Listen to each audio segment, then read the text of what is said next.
Kosan di Jogja ini dalam pandemi tampaknya semakin sulit terkendali karena kebutuhan dari konsumen itu ternyata lebih banyak mencari yang LV atau Las Vegas.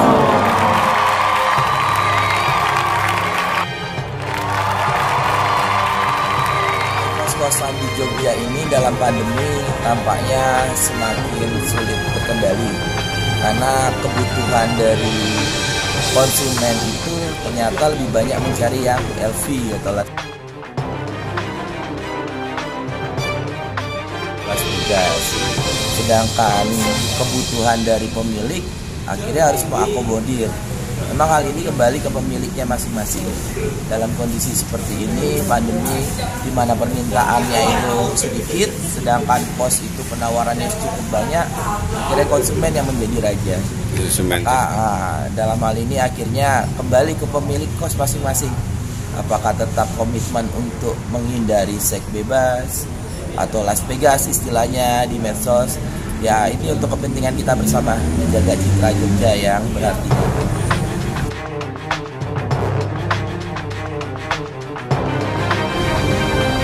Terus yang lain justru semakin banyak ya? Yang lain iya, dari info yang kita dapat dari beberapa medsos seperti Facebook, banyak sekali yang sudah mulai melakukan penawaran kos LV dan itu mulai terbuka dibandingkan dulu sebelum pandemi. Dulu sebelum pandemi lebih banyak kosan itu tidak menawarkan secara terbuka LV. Tapi sekarang lebih terang-terangan. Memang tidak bisa dipungkiri karena kebutuhan, karena biaya, akhirnya pemilik kos akhirnya ada yang beralih terbuka, bahkan ada yang menurunkan harga sampai setengahnya pun ada. Orientasi ekonomi lah ya? Tetap ekonomi, apalagi sudah jalan hampir 2 tahun pandemi ini. Apapun, mungkin malah banting harga juga ya? Banting harga, iya itu pasti. Karena kan seperti kita ketahui di Jogja ini owner kos itu sebagian besar berpedoman pada perantau dari mahasiswa. Perantau ya. Sedangkan hampir 2 tahun ini semua universitas di Jogja menjalankan daring. Menjalankan daring. Jadi kuliah online akhirnya kita tidak bisa mendapatkan konsumen yang kita ingini. Terus saran-sarannya gimana ya? Semua kembali kepada pemilik ya? Atau ya? Semua kembali pada pemilik pada awalnya. Tapi kenyataannya sekarang ya kebutuhan ekonomi itu yang akhirnya mendesak pemilik untuk berubah haluan. Tapi untuk rekan-rekan pemilik kos yang punya komitmen lebih kuat, seperti owner kos Jogja ini ya? Untuk owner kos Jogja bersabarlah sampai Agustus. Karena info yang awal kita terima, berapa universitas Muhammadiyah memang sudah menjalankan kuliah online. Universitas negeri dan swasta lainnya kemungkinan semester ganjil besok juga akan menjalankan kuliah yang tatap muka. Tatap muka ya. Jadi diharapkan sebagian mahasiswa akan menjalani kuliah tatap muka.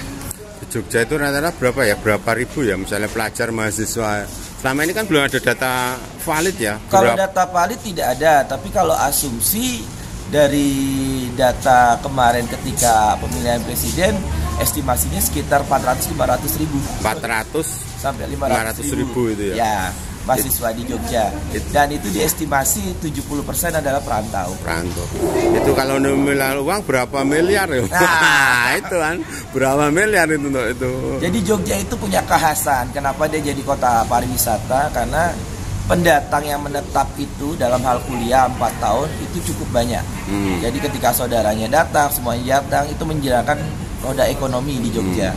Akhirnya dengan kuliah yang online ini tidak tatap muka, otomatis perputaran ekonomi Jogja juga turun. Wisata pun juga ikut turun. Ada atau tidak imbauan wisata di Jogja boleh atau tidak, tetap ya akhirnya turun. Kenyataannya memang tetap turun. Karena memang pasar terbanyak adalah dari mahasiswa itu sendiri dan keluarga besarnya. Pemilik yang terhimpun owner kos Jogja juga banyak yang kosong. Kalau tapi data informasi tempat Mas Ade kan penuh terus ya. Kalau tempat saya juga dibilang penuh juga tidak, tapi memang Taman Tirto ya? Taman Tirto. Tapi kita tertolong dengan kebijakan UM-nya yang tetap kuliah tatap muka untuk beberapa angkatan, terutama ketika praktikum. Ada berapa universitas Muhammadiyah, Unisa, UAD juga ada tatap muka untuk berapa angkatan yang praktikum atau yang mau selesai atau yang profesi kesehatan, biasanya iya. Di universitas lain yang punya swasta maupun negeri tampaknya full online.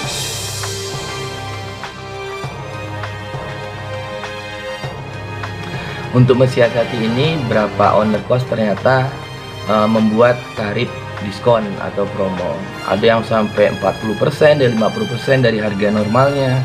Misalnya dari 800.000 jadi 400.000, 500.000. Nah, memang itu adalah prinsipnya ekonomi. Mereka membutuhkan dana, entah untuk kehidupannya atau membayar hutang dan sebagainya. Tapi di sisi lain, ternyata ada permasalahan yang dinamakan dengan cost LV atau bebas. Memang tidak bisa kita pungkiri karena kebutuhan dari kehidupan juga, berapa owner juga ada yang awalnya kosnya tidak LV berubah jadi LV, dari yang awalnya tahunan jadi bulanan. Tapi memang diharapkan dari komunitas kami semua owner bisa menjaga kondisi agar tetap Jogja kondusif. Karena secara tidak langsung perkosan yang bebas ini, LV ini, konsumennya memang ada.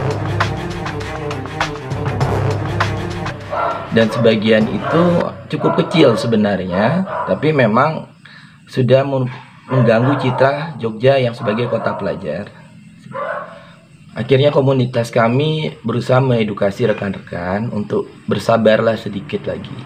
Karena info yang kami dapat sekitar bulan Agustus tahun ini, itu beberapa universitas atau mungkin semuanya akan menjalankan kuliah tatap muka. Kalau sebelumnya hanya universitas-universitas di bawah naungan Muhammadiyah yang sudah mulai tatap muka, walaupun hanya sebagian kecil, beberapa angkatan, dan yang berprofesi di bidang kesehatan. Karena memang tidak bisa mereka kuliah online, terutama yang praktek atau PKL istilahnya, atau yang koas, itu tetap berjalan. Nah, memang kondisi ini diperlukan kesabaran dari para pemilik kos. Kalau tidak, ya itu tadi, ada yang berubah menjadi kos LV, ada yang berubah menjadi peraturannya yang sebenarnya awalnya ketat jadi lebih renggang, apalagi dalam kondisi pandemi ini. Nah, kondisi ini memang menekan owner kos untuk beradaptasi dengan keadaan yang ada.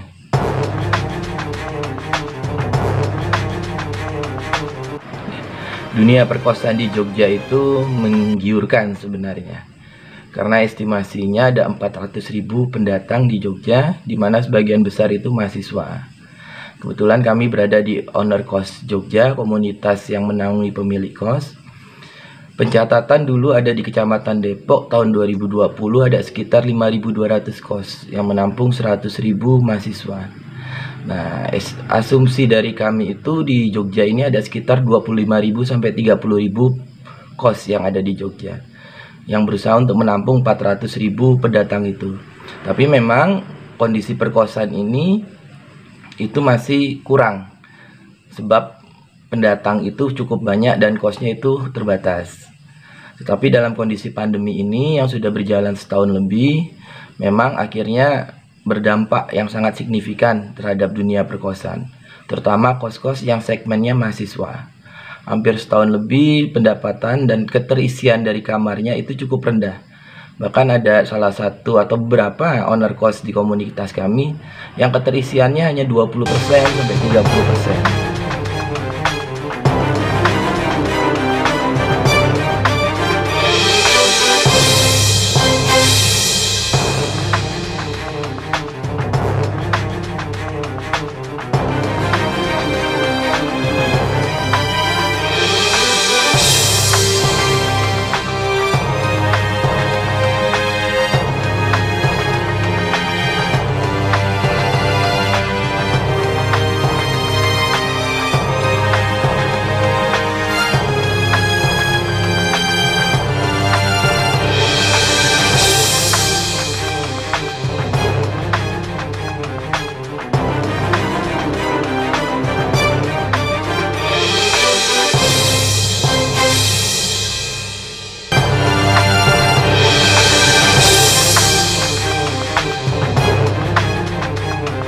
Jadi